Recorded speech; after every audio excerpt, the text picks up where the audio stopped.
ఈ 100 కోట్లు ఎంత లక్షల కోట్లు వాళ్ళు చేసేది. 1,00,000 కోట్లు 2,00,000 కోట్ల బడ్జెట్ ఒక్కొక్క స్టేట్కి.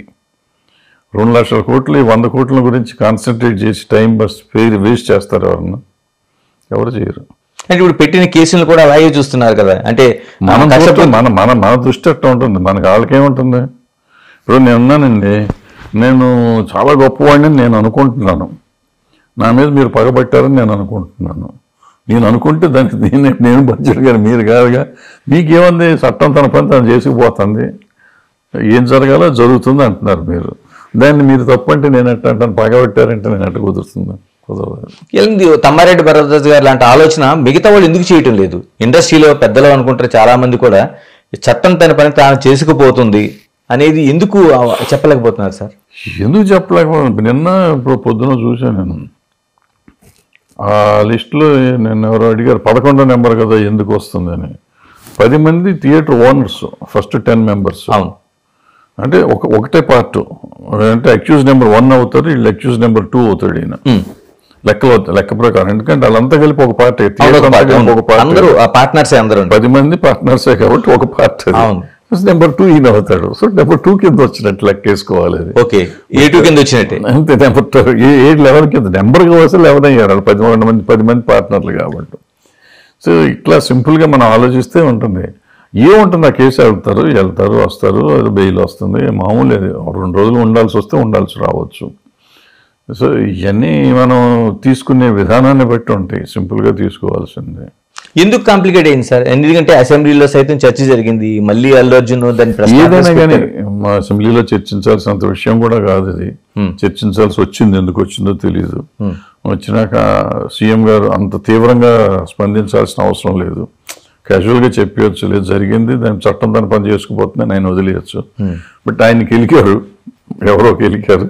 సో ఆయన కొంచెం సీరియస్గా చెప్పాల్సిన పరిస్థితి వచ్చింది. ఆ చెప్పినాక మళ్ళీ దాని మీద రిపర్కేషన్స్ ఇవన్నీ వచ్చినాయి. ఈ రిపర్కేషన్స్ని మళ్ళీ ఎవరో ఏమైందంటే ఇక్కడ మేజర్గా సోషల్ మీడియా నాలాంటి వాళ్ళు ఖాళీగా ఉన్న వాళ్ళు చాలామంది ఉన్నాం.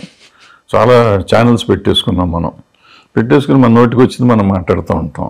ఇప్పుడు మనకేం పోయింది, మనకి సోషల్ రెస్పాన్సిబిలిటీ మనకు లేదు. ముఖ్యమంత్రి గారు పగబట్టాడు పలానా వాడి మీద, లేదా పలానా హీరో పలానా ముఖ్యమంత్రి మీద పగబట్టాడు, సినిమాలో సీను ముఖ్యమంత్రి చేసి దింపేస్తాడు, ఇటువంటివన్నీ పెట్టేసుకుంటుంటారు. ముఖ్యమంత్రి సినిమాలో లాగా కాకుండా రియల్ హీరో లాగా ఈయన చంపేస్తాడు, ఈయన రియల్ హీరో లాగా ఆయన్ని చంపేస్తాడు అని మనం పెట్టేస్తున్నాం. ఇక్కడ కటింగ్, అక్కడ కటింగ్, అక్కడ కటింగ్.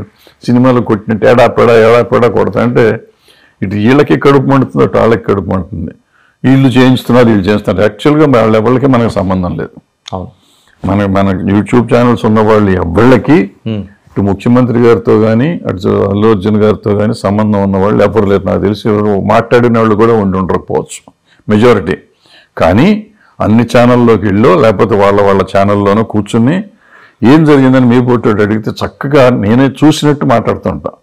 ముఖ్యమంత్రి గారు తాండూటి చేస్తే అల్లు అర్జున్ గారు ఎవరయ్యా, నీకు చూసావా, నువ్వు నీకు తెలుసా, ఈయన తెలుసా, ఆయన తెలుసా, ఇప్పుడన్నా మాట్లాడారా?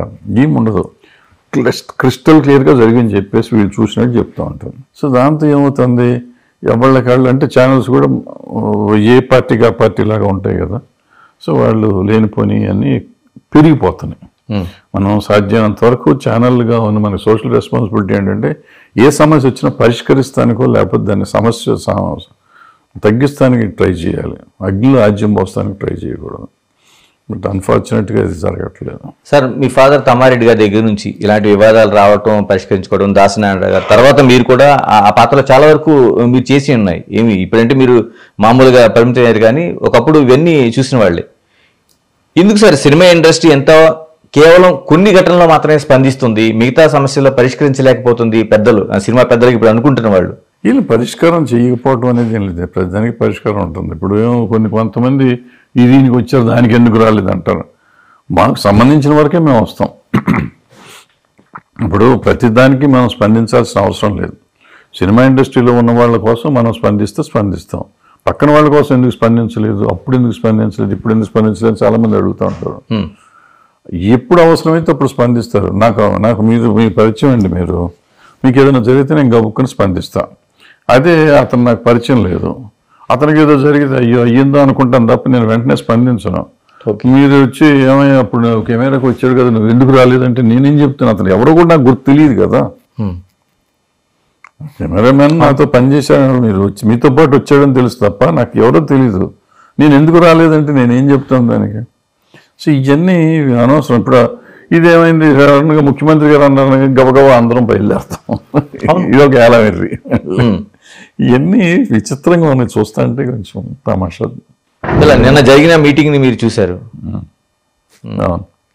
ఏమనిపించిందండి మీటింగ్ సారాంశంలో? అసలు ఇంతమంది అంటే దాంట్లో కూడా ఒక ఇది కొందరిని ఎందుకు పిలవలేదు అర్థం కాలేదు, కొందరిని ఎందుకు పిలిచారో కూడా అర్థం కాలేదు.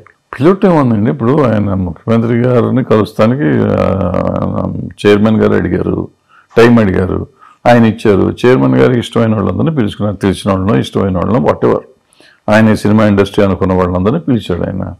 దాంట్లో ఏముంది ఇంకా ఎందుకు పిలవలేదు అంటానికి మనం ఎవరు అడుగుతానికి. మరి ఇంకేముందండి, ఇప్పుడు ఫిల్మ్ డెవలప్మెంట్ కార్పొరేషన్ చైర్మన్ గా ఆయన దిల్ రాజు గారు పిలిచింది అనుకోవాలి, లేకపోతే సినిమా ఇండస్ట్రీ అంతా కలిపి ఒక ఇష్యూని పరిష్కరించుకోవడానికి వెళ్ళినట్టు? చైర్మన్ గారు పిలిచినాడు. చైర్మన్ గారు ఎవరిని పిలుస్తాడు వచ్చారు అంతే అనుకో, నాకు తెలిసినంత వరకు అంతే, విన్నంత వరకు నేను.